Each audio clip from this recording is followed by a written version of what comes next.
It's very exciting times in terms of the potential for business with Cuba. What do the easing of trade rules mean for American businesses at this juncture?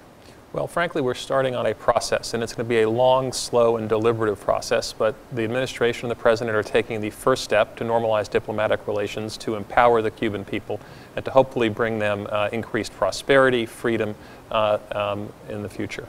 How much opportunity is there for American business? Has the government put numbers around potential trade? We haven't put numbers around potential trade, but I would caution the business community to remember that it's a small country. There are about 11.5 million people in Cuba, which is about the size of Ohio, and it's a poor country. The average Cuban makes $20 a month. So as a result of that, economic opportunity in the near term, frankly, is going to be limited.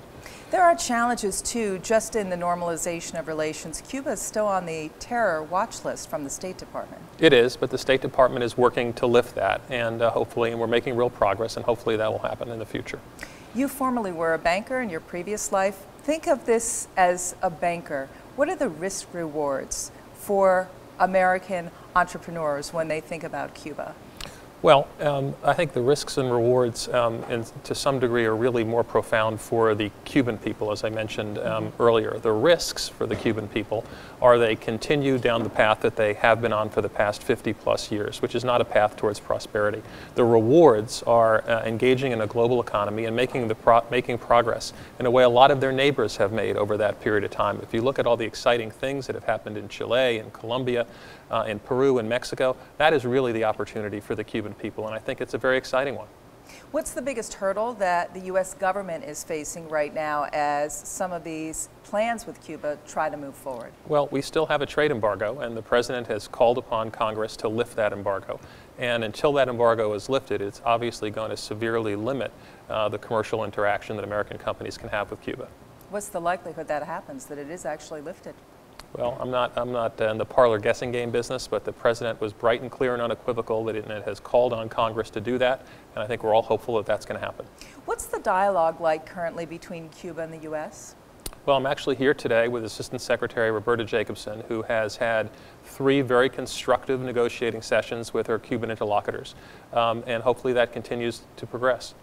And in terms of the willingness of Cubans to accept the movement of America into Cuba, how would you describe that? Well, look, I think they're very excited about the opportunities. They're very excited to move their country and their economy forward on the one hand.